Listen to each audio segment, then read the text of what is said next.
नमस्कार, खास बुलेटिन में आपका स्वागत है और मैं हूं आपके साथ सुमन पाल। मुख्यमंत्री डॉक्टर मोहन यादव ने भोपाल के ही कुशाभाऊ ठाकरे सभागार में आयोजित मध्य प्रदेश शासन संवाद 2.0 कार्यक्रम में ही सहभागिता की। इस कार्यक्रम का उद्देश्य प्रदेश में ही सुशासन के कई पहलुओं, प्रशासनिक सुधारों और विकास योजनाओं पर विचार विमर्श करना था। मुख्यमंत्री मोहन यादव ने संवाद के दौरान ही प्रशासनिक सुधारों और जन सुविधाओं के विस्तार और विकास परियोजनाओं के त्वरित कार्य करने पर भी जोर दिया है। कार्यक्रम में ही कई सरकारी अधिकारी और विशेषज्ञ और नागरिक प्रतिनिधि उपस्थित रहे। उन्होंने सुशासन के लिए अपने सुझाव और अनुभव भी साझा किए। जवाबदारियों को निभाते हुए न केवल उस गौरवशाली विरासत को गर्व करने का मौका दे रहा है, बल्कि हितेश जी के साथ और आज भी वो पूरा पांचजन्य उसी कलेवर में, उसी आनंद के साथ पूरे देश में और दुनिया में पहचान बना रहा। डिजिटली भी मैं बधाई देना चाहता हूँ। अपनी व्यवस्थाओं के बलबूते पर आज के इस चुनौती भरे माहौल में जब सत्ता की व्यवस्था और व्यवस्थाओं के आधार पर हमारे दायरे भी होंगे, हमारी बातें भी होगी, हमारी सारी व्यवस्थाओं के बीच योग्य प्रकार से मार्ग निकालना।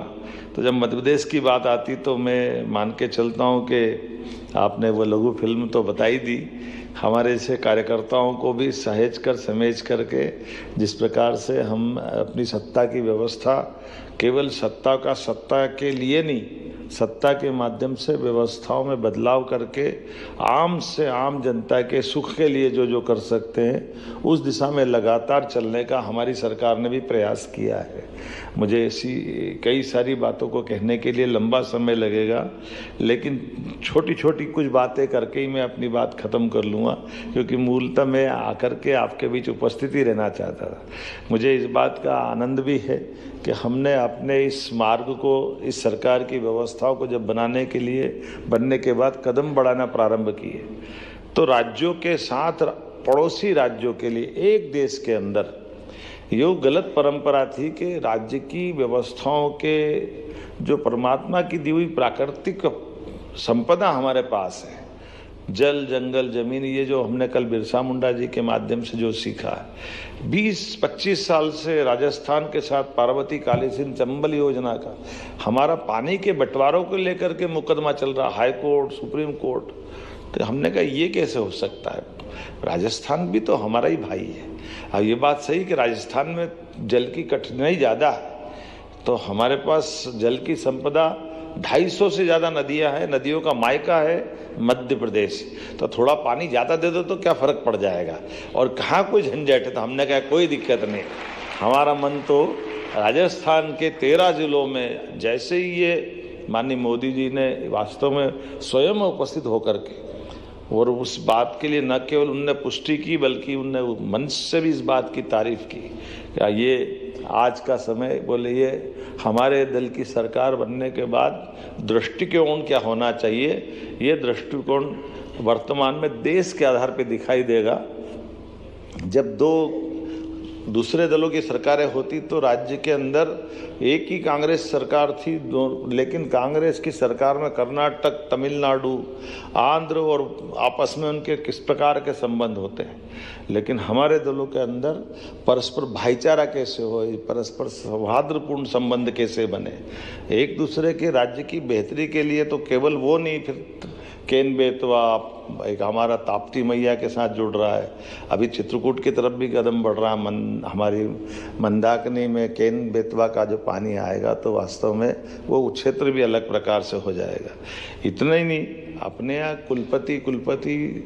कुलपति से कुलगुरु की यात्रा भी सरकार के माध्यम से भी मैं बधाई देना चाहूँगा कि ये एक शब्द कहाँ से कहाँ पलट देता है। नहीं तो वाइस चांसलर अंग्रेजी में तो वाइस चांसलर है। मैं तो समझ नहीं पाता हूँ कि उस वाइस चांसलर का हिंदी अनुवाद करो तो क्या निकलेगा, भगवान जाने। लेकिन जो कुलगुरुओं के पीछे का जो आनंद है, जैसे हम गुरु पूर्णिमा मनाते हैं, तो गुरु पूर्णिमा अदरवाइज वो गुरुजी में स्कूल शिक्षा में ख़त्म कर देते थे। उन्होंने कहा उच्च शिक्षा में तो सवाल ही नहीं उठता, ये कहाँ से गुरुजी। तो गुरुजी कौन से होते, ये बड़ा संकट है। जो हमारा अपना जो उत्सव होते हैं और उत्सव के जो आनंद आते हैं वो तो रक्षाबंधन से लगा करके गुरु पूर्णिमा तक और मकर संक्रांति से लगाकर इसका जो अपने त्योहारों को सरकार के माध्यम से समाज के साथ सरकार समाज से निकल के तो बनती है, तो सरकार उत्सव मनाए दूर से, ऐसा कैसे हो सकता है? तो वो तो उसका भागीदार होना चाहिए ना। तो हमारे जितने भी उत्सव है, त्योहार है, पर्व है, ये प्रत्येक आनंद के हैं। तो इसे छोटे छोटे कई प्रयोग हमारी सरकार ने भी किए हैं, जिसके आधार पर अब जैसे गीता जयंती है, तो अब गीता जयंती सरकार को क्यों नहीं मनाना चाहिए? तो गीता जयंती भी मना रहा और गीता भवन भी बना रहे हैं पूरे प्रदेश के अंदर। हमारे अपना तो संबंध सांदीपनी आश्रम के कारण से गीता जी से ज़्यादा ही है। अगर कंस को मारने के बाद भगवान कृष्ण सांदीपनी आश्रम नहीं आते तो पता नहीं क्या होता, मैं तो उस पर ज़्यादा नहीं जाना चाहता हूँ।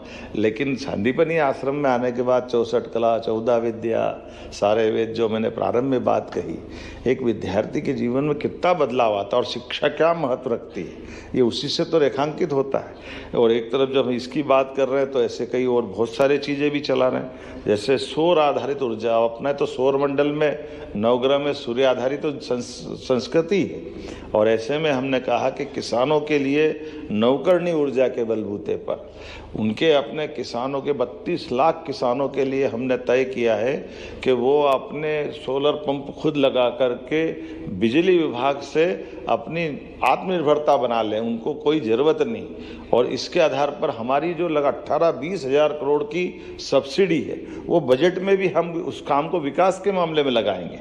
ऐसे कई प्रयोग हमने किए, जिसके आधार पर ये पूरे देश का नया मॉडल बना है, जिस पे हम चल रहे हैं। आज रोजगार आधारित काम की बात अगर कर रहे हैं तो रोजगार में हमारा कृषि की विकास दर बहुत अच्छी थी, लेकिन कृषि की विकास दर से हमारी अर्थव्यवस्था में उद्योग आधारित जो वर्तमान की रचना है, और उद्योग में भी केवल हेवी इंडस्ट्री नहीं, हेवी इंडस्ट्री के साथ एमएसएमई और एमएसएमई से भी नीचे लघु कुटीर उद्योग, इसलिए रोजगार परक उद्योग जो चले, तो रोजगार के लिए जैसे हमारे पास अड़ोसी पड़ोसी देशों में देखने को मिल रहा है कि आबादी होती है तो आबादी को भी काम से लगाया जा सकता है। इसलिए भावांतर के बलबूते पर हम अगर बहनों को घर में नारी सशक्तिकरण योजना के माध्यम से हम इस दिशा में आगे बढ़ रहे हैं कि आज हमने उनको घर में जोड़ा है, लेकिन हमने कहा कि आप 1500-3000 की बात मत करो, आप प्रति बहन 5000 रुपया महीना सरकार आपको 10 साल तक देगी, कारखाने वालों को बाकी का वो मिला ले, तो हमारी बहनों को 10-12,000, 14,000, 20,000 तक मिलना चाहिए। तो रेडीमेड गारमेंट्स पूरे प्रदेश में क्यों नहीं होना चाहिए? जब कपास हमारे यहाँ बनता है, धागा हमारे यहाँ बनता है, तो कपड़े में, सिलाई में और इसमें क्या परेशानी है? क्यों नहीं जोड़ना चाहिए? तो जो रोजगार आधारित उद्योग लगाएगा उसके लिए सरकार के माध्यम से हमारी योजनाओं के बलबूते पर केवल बिजली, पानी, रजिस्ट्री में छूट, भूखंड लेना, ऐसा नहीं, रोजगार आधारित 2000-5000 का कारखाना चलाएगा, उसको 5000 रुपये महीना, महिला हो या पुरुष, रोजगार आधारित काम के लिए भी सरकार सब्सिडी चालू कर रही। अब ये देखने के लिए दूर से कैसे दिखाई देगा? कारखाना आपका, माल आप बना रहे हो, उत्पादन आप कर रहे हो, आप अपना सेल कर रहे हो, लेकिन हमारी शर्त है कि जो बेरोजगार है उनको केवल आप कारखाने में काम दो। अगर आप उनको कारखाने में काम दोगे तो हम आपको सब्सिडी देने वाले हैं, हम आपको मदद करेंगे ताकि आप लोगों को रोजगार हो। ये हम अपने व्यक्ति को काम से लगा करके उसकी काम की कीमत भी करा रहे हैं, और सरकार की भावना रोजगार आधारित कामों को बढ़ावा देने की है। अदरवाइज मशीन आधारित काम तो दुनिया कर लेती है। तो ये जो हमारी दूसरी पद्धति, दूसरी शासन व्यवस्था जो यूरोपीय कल्चर से अलग हटती है, वो हम अपनी उसी भावना के आधार पर जाना चाहते हैं कि हम गरीब से गरीब आदमी की ज़िंदगी में बदलाव लाना चाहते हैं। ऐसी एक नहीं, कई सारी चीज़ें हैं। हमने नदी जोड़ों की बात करी, तुअर दाल पर टैक्स लगता था, अब अपने यहाँ तुअर कम होती है, अरहर की दाल तो महाराष्ट्र से आती है। अब महाराष्ट्र की मंडी अलग टैक्स लगाए, फिर यहाँ आए तो यहाँ अलग टैक्स हो, इसके चक्कर में तुअर के कारखाने बंद हो रहे। तो हमने कहा नहीं, ये तुअर दाल तो वास्तव में पौष्टिक है, ये हमारे लिए वास्तव में विटामिन का काम करती है, इसलिए ये चीज़ों से जितना अच्छा हो सकता है ऐसी एक नहीं कई सारी चीज़ों को करने का प्रयास किया। भावांतर स्कीम का ये भी देश में नवाचार है, नया प्रयोग है। यद्यपि माननीय नरेंद्र मोदी जी, माननीय प्रधानमंत्री जी ने 17-18 में इस योजना को लागू कर दिया, लंबा टाइम निकल गया, लेकिन जो कठिनाई दिखती है एमएसपी पे खरीदने का अच्छा सिस्टम चालू हुआ, लेकिन एमएसपी पे माल सरकार तो खरीद लेती है, फिर उसको अपने गोडाउन में रखवाना, तुलवाना, सामान के लिए और संभालने के लिए, ट्रांसपोर्टेशन के लिए 2-4 साल रखो तो भाड़ा 2-5। मैं बैठा तो हमने तय कर लिया कि किसी भी हालत में 10 साल, 5 साल, 15 साल माल डला तो डला, वो मालूम पड़ा कि धीरे धीरे कीड़े खा गए पूरे, तो वो कहाँ गया माल, बोले हो गया वो तो पूरा, फालतू में काहे का भाड़ा दे रहे हैं।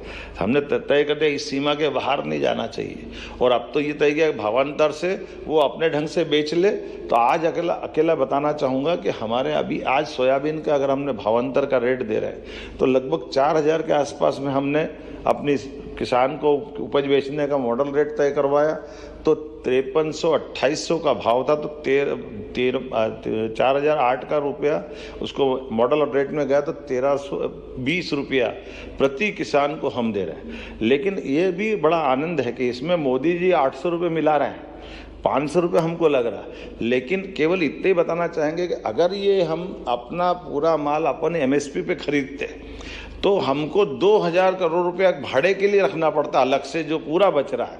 तो सरकार 1-1 रुपया बचा करके बजट का उपयोग जनता के कल्याण के लिए करे, विकास परक व्यवस्था के लिए करे, सुशासन के लिए करे।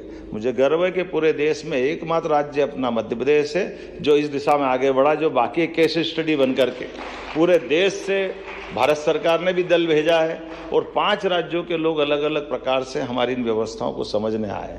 रीजनल इंडस्ट्री कॉन्क्लेव, जीआईएस अकेला एक ही इंदौर में हो रहा था, कई साल से होता था। हमने कहा राजधानी तो 56 में बन गई, तो यहाँ क्यों नहीं कर रहे हैं?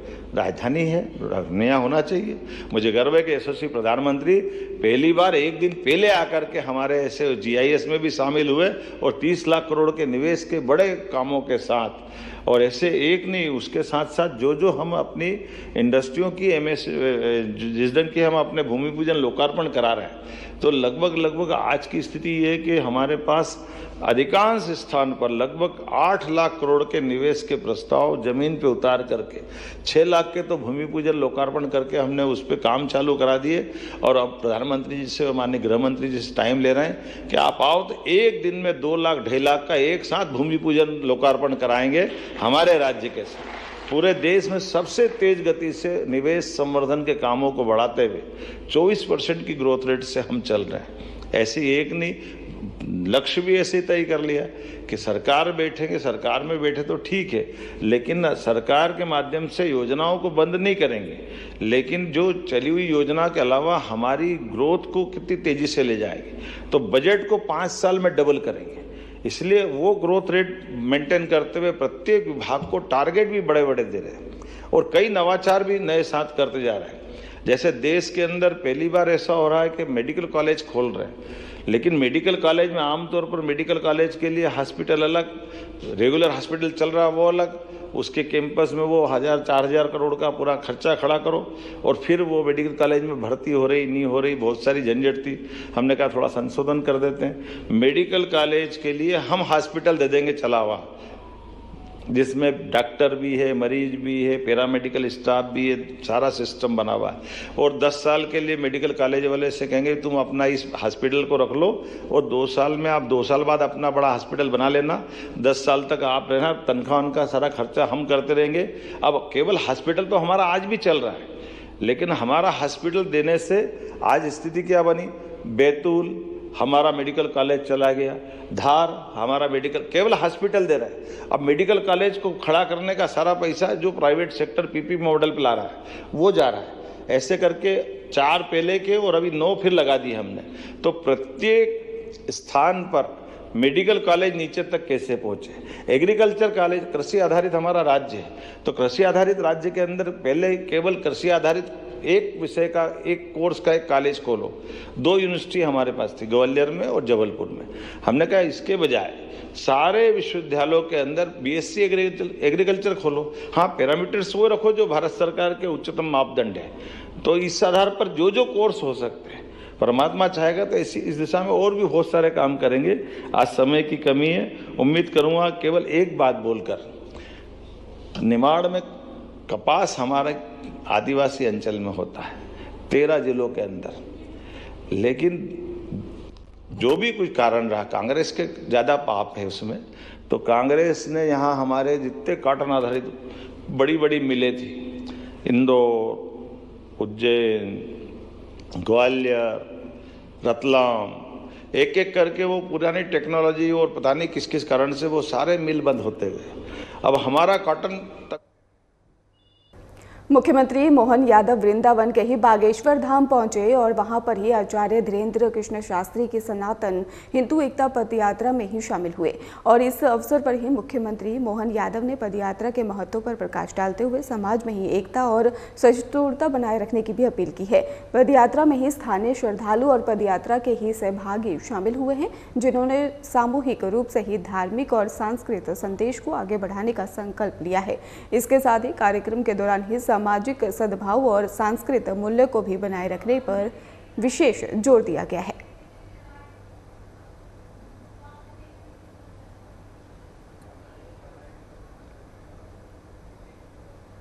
7 से 16 नवंबर तक बागेश्वर महाराज के ही 150 किलोमीटर की बागेश्वर बांके बिहारी मिलन पद यात्रा पूरी करने के बाद धाम पहुंचे।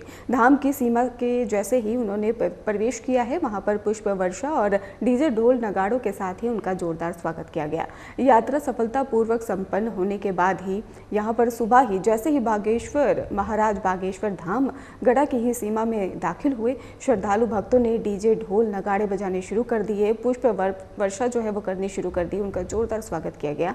जानकारी के अनुसार 16 नवंबर को ही पदयात्रा का विराम पड़े हर्षोल्लास के साथ ही बांके बिहारी जी के दर्शन कर हुआ था और इसमें कई लाख श्रद्धालु भी पहुंचे थे। और मध्य प्रदेश के ही मुखिया डॉक्टर मोहन यादव जी अंतिम दिवस के ही सनातन एकता पदयात्रा में शामिल हुए थे। ये 150 किलोमीटर की पदयात्रा निर्विघ्न संपन्न हुई है और इसके साथ ही लाखों की संख्या में ही सनातनी इस पदयात्रा में उमड़े और आज महाराज जी सड़क मार्ग से ही बागेश्वर धाम पहुंचे, जहां सुबह उनका बहुत ही अद्भुत स्वागत हुआ है, जोरदार स्वागत हुआ है। पुष्प वर्षा के साथ ही उनका स्वागत हुआ। तो छतरपुर से आपको खबर बता रहे हैं, जहां पर बागेश्वर महाराज का आज पद यात्रा का अंतिम दिन रहा और इसके साथ ही आपको बता दें कि पुष्प वर्षा के साथ ही उनका जोरदार स्वागत किया गया। लाखों श्रद्धालु जो थे वहां पर मौजूद थे। इसके साथ ही मोहन यादव भी अंतिम दिवस के ही सनातन एकता पदयात्रा में शामिल हुए थे। ये 150 किलोमीटर की पदयात्रा ही यहाँ पर संपन्न हुई। लाखों की संख्या में ही सनातनी इस पदयात्रा में शामिल हुए और इसके साथ ही महाराज जी सड़क मार्ग से ही बागेश्वर धाम पहुँचे हुए थे, जहाँ सुबह उनका बहुत ही अद्भुत स्वागत देखने को मिला है। श्रद्धालुओं में काफ़ी ज़्यादा उत्साह भी देखने को मिला है। 150 किलोमीटर की ये पदयात्रा थी जो अब संपन्न हुई है। खबर धार से है, जहां पर प्रधानमंत्री नरेंद्र मोदी ने जनजातीय गौरव दिवस के अवसर पर ही धार जिले के ही मनावर के पास में ग्राम देवला में ही 18.72 करोड़ रुपए की लागत से बने पहला एकलव्य मॉडल आवासीय विद्यालय का ही शिलान्यास किया है। इस अवसर पर ही उन्होंने देश भर में ही 50 नए एकलव्य विद्यालयों का शिलान्यास और 42 विद्यालयों का वर्चुअल उद्घाटन भी किया। ये विद्यालय कक्षा 6 से ही 12 तक के आदिवासी छात्रों को निःशुल्क शिक्षा, किताबें, कपड़े, भोजन और आवास जैसी सुविधाएं प्रदान करेगा। प्रधानाचार्य आपको बता दें कि छगन सिंह टनवे ने भी बताया है कि स्कूल में ही कंप्यूटर शिक्षा, खेल, कौशल विकास और स्थानीय कला संस्कृति के संरक्षण की विशेष सुविधाएं भी उपलब्ध होंगी। हमारे एकलव्य कक्षा 6 से लेकर 12 तक के विद्यार्थी हैं। अभी वर्तमान में जो है 138 बच्चे के आसपास बालिकाएं हैं और इसके टोटल कैपेसिटी जो है 240 बालक हैं और 240 बालिकाएं हैं। ऐसे कुल मिलाकर जो है 480 बालक बालिकाएं रहेगी यहाँ पे। उनके लिए अलग अलग हॉस्टल की सुविधा रहेगी और 52 का जो है हमारा स्टाफ है। अभी लगभग जो है सभी लोग पदस्थ हैं और अच्छे मास्टर फीस हैं। सभी विषय विशेषज्ञ लोग हैं और अध्यापन बच्चों को कराते हैं। सर जो भी किया अच्छा ही किया उन्होंने और यह हॉस्टल बहुत सालों से बन रही है। हमें बहुत इंतज़ार था यहाँ पे आने का और अभी बहुत दिन बाद आए तो बहुत खुशी हुई कि ये सब हुआ और अगले साल के लिए आने के लिए बहुत उत्सुक है हम सभी।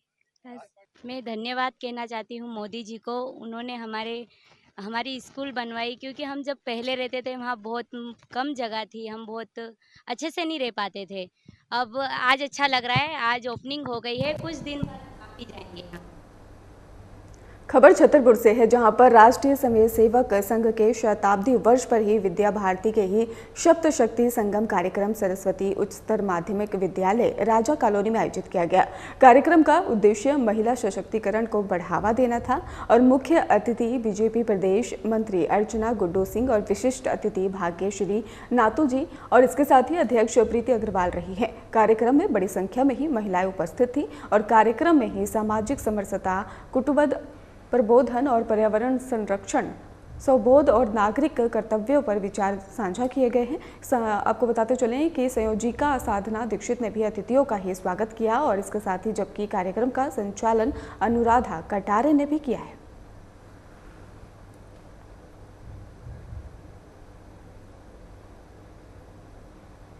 खबर नीमच से है, जहां पर सीबीएन की टीम ने ही चित्तौड़गढ़ जिले में ही निबाहेड़ा छोटी सादड़ी रोड पर ही नरसिंहगढ़ टोल प्लाजा पर एक गाड़ी से ही 5193 किलोग्राम अफीम बरामद की और ये मादक पदार्थ राजस्थान के ही प्रतापगढ़ से लेकर बताया जा रहा है नागौर जिले में सप्लाई किया जाने वाला था। तस्करी के आरोप में ही एक व्यक्ति को एनडीपीएस अधिनियम 1985 के तहत गिरफ्तार कर वाहन को ही अफीम जब्त कर ली गई है और इसके साथ ही सीबीएन नीमच इस अंतर्राज्यीय तस्करी नेटवर्क की आगे की जांच भी लगातार करने में जुटा हुआ है।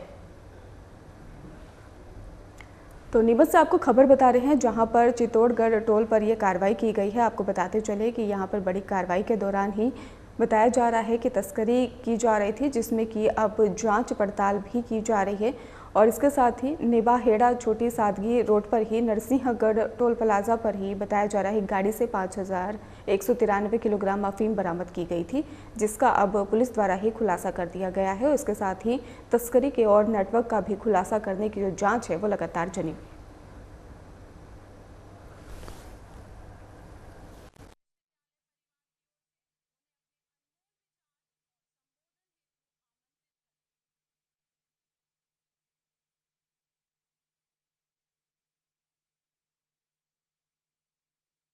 तो आपको बता रहे थे हम कि किस तरीके से उज्जैन के ही महाकालेश्वर ज्योतिर्लिंग मंदिर में ही आज भव्य भस्म आरती का भी आयोजन किया गया है और इसके साथ ही मंदिर में ही श्रद्धालुओं की भारी भीड़ भी उमड़ी है, जिन्होंने बाबा महाकाल के दर्शन कर आशीर्वाद लिया है। मंदिर के ही पुजारियों ने पारंपरिक विधि अनुसार ही भस्म आरती संपन्न कराई है, जिसमें शिव भक्तों ने ही विशेष भक्ति और श्रद्धा के साथ हिस्सा लिया है।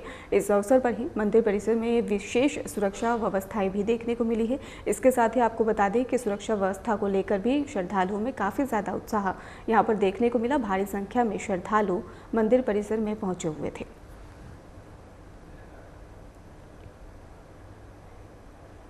मध्य प्रदेश में इन दिनों कड़ाके की ठंड पड़ रही है। रविवार सोमवार की रात ही भोपाल में नवंबर के इतिहास की सबसे सर्द रात बन गई। यहाँ पारा 5.2 डिग्री सेल्सियस दर्ज किया गया है और इसके साथ ही आपको बता दें कि एक रात में ही 1.2 डिग्री की गिरावट भी हुई है और इसमें 84 साल पुराना रिकॉर्ड भी बताया जा रहा है कि टूट गया है। भोपाल में ही नवंबर की सर्दी का ही ओवरऑल रिकॉर्ड 30 नवंबर 1941 में ही 6.1 डिग्री का था और वहीं पर इंदौर में तापमान 7.2 डिग्री रहा था और यहाँ पिछले 25 साल में सबसे ज़्यादा ठंड पड़ रही है और एक ही रात में पारे में ही 0.8 डिग्री की बढ़ोतरी हुई है। राजगढ़ में भी बता दें आपको कि तापमान रिकॉर्ड 5 डिग्री सेल्सियस दर्ज किया गया और इस सीजन में पहले कभी भी पारा इतने नीचे नहीं गया है। ग्वालियर में अगर बात करें तो 9.8 डिग्री, उज्जैन की बात करी जाए तो फिर 9.6 डिग्री और जबलपुर में ही 9.3 डिग्री सेल्सियस तापमान रहा।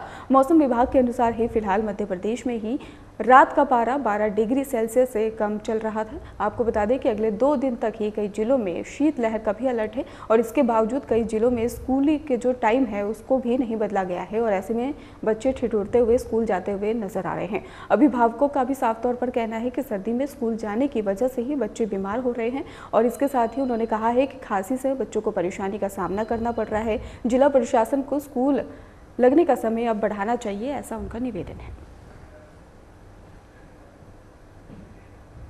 फिलहाल खास बुलेटिन में बस इतना ही। आगे की खबरों के लिए आप देखते रहिए हमारे चैनल। धन्यवाद।